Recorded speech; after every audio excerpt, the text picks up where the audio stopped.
Well, good morning, everyone. Don Cramer with the Cramer Group at Urban Nest Realty. Hope you're having an awesome day today. Welcome to the Wednesday edition of Coffee with Cramer and Colleen. My partner, Colleen Schaefer, sends her best today. She's out doing a little bit of the real estate thing. You'll be seeing her here very soon in an upcoming episode. But today, it's Wednesday. It's time for our weekly recap. So if you didn't get a chance to take a look at yesterday's episode, we went through the August numbers, and some of those are reflected here, especially in the median sold price. However, get a chance. We've got the video. It's going up on YouTube, so you can kind of take a deep dive as to what happened in August.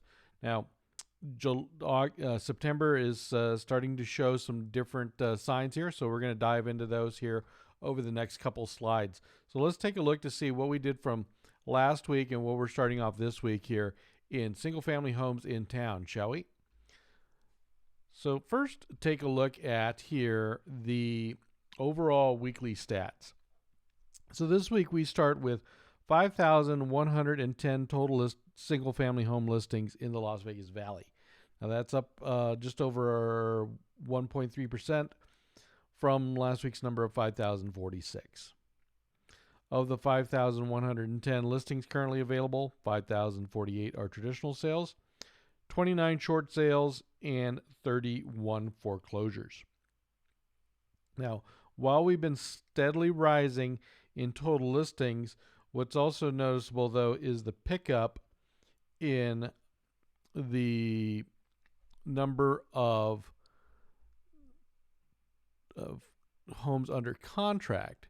And that number there is quite interesting because we've got right now 4,637 homes under contract currently versus last week's number of 4,527.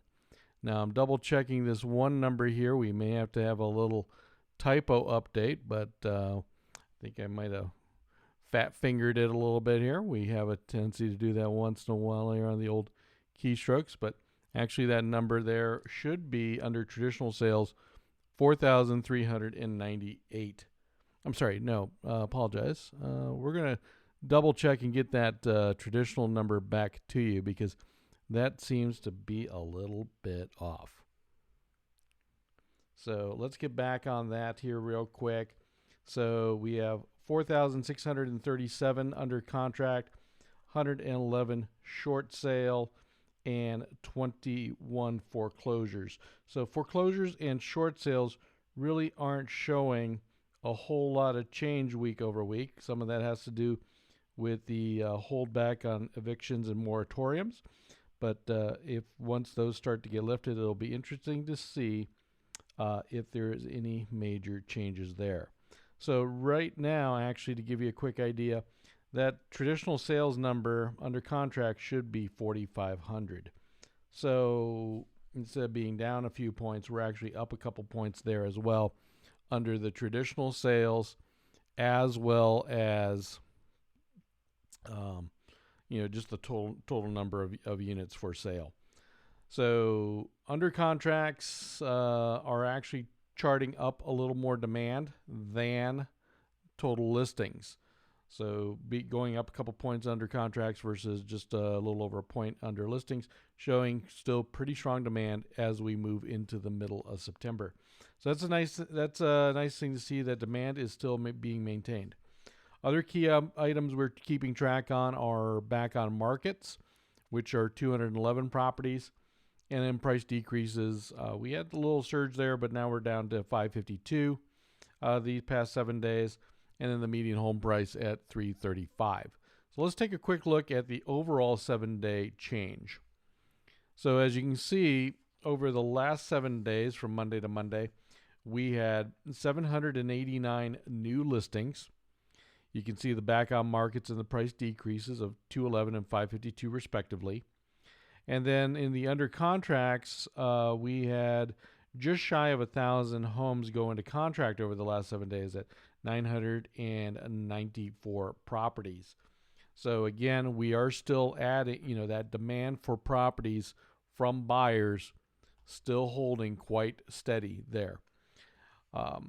And I think a lot of that still has to do with interest rates being where they are. They've actually softened just a smidge. And I think as we go into the election, it's looking fairly likely that interest rates will continue to remain low. So will the interest rate still be a big demand driver? Also, too, we are still seeing interest in people wanting to make a home change, even with families in place. Because of homeschooling, the attachment to the property or to the home is not as great as to where kids are back in school. So now the priority seems to be, do we have enough space for kids for homeschooling? At least one, maybe two work-at-home parents. So we're seeing, even into September, a fair amount of reassessment on home needs, especially right now. Now, if we take a look at the houses by price segment, there's a couple of little interesting notes there.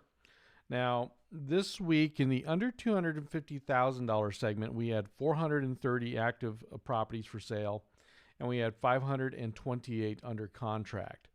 Now, the 528 under contract's down 3 units from the previous week's number of 531. So not a big change there.